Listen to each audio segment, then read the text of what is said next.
Hello guys, it's me again, a little fish. Pernah dengar tentang Injil kanak-kanak Thomas? Kitab ini dianggap sebagai kitab apokrif yang penuh dengan cerita tentang masa kecil Yesus. Tapi, apakah Injil ini bisa dipercaya sebagai sumber sejarah? Atau malah hanya fiksi yang dipaksakan untuk memasukkan cerita yang tidak sesuai dengan ajaran Kristen? Di episode kali ini, kita akan membahas Injil kanak-kanak Thomas. Dari asal-usulnya, isinya yang penuh kejadian-kejadian luar biasa, hingga kenapa kitab ini tidak pernah dimasukkan dalam Alkitab. Mari kita selami lebih dalam. 1.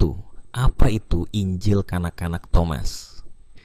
Injil kanak-kanak Thomas adalah teks apokrif yang menggambarkan masa kecil Yesus yang tidak ditemukan dalam Injil kanonik. Kitab ini ditulis dalam bahasa Yunani sekitar abad kedua atau ketiga, beberapa dekade setelah peristiwa kehidupan Yesus. Berisikan cerita-cerita ajaib dari masa kecil Yesus, seperti ketika Yesus menghidupkan burung dari tanah liat atau membunuh seorang anak yang mengejeknya, hanya untuk kemudian menghidupkannya kembali. 2. Kenapa Injil kanak-kanak Thomas tidak dianggap sah? Tidak apokryf. Ada bukti otentikasi historis. Ditulis jauh setelah zaman Yesus oleh penulis yang tidak diketahui. Cerita yang terlalu fantastis. Banyak keajaiban yang tidak sesuai dengan ajaran Kristen tradisional tentang Yesus. Tidak diterima oleh gereja mula-mula. Kitab ini tidak sesuai dengan ajaran gereja yang diakui oleh para rasul dan para penerus mereka. Tidak ada bukti bahwa ditulis oleh Thomas. Ini adalah salah satu contoh kitab pseudepigraf yang mengklaim ditulis oleh tokoh terkenal, namun tidak memiliki dasar sejarah yang jelas.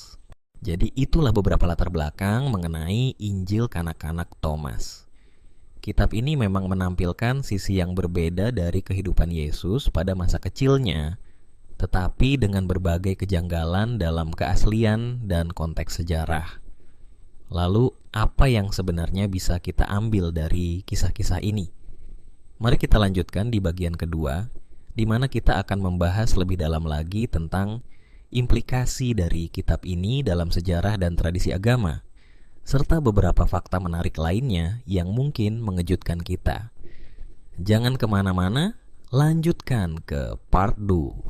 Buat kamu yang penasaran dan ingin diskusi lebih dalam tentang sejarah Alkitab dan kekristenan, yuk ikuti lebih banyak di Instagram, TikTok, YouTube, dan kalau mau belajar bareng, gabung di channel WhatsApp Alkitab dan Sejarah lewat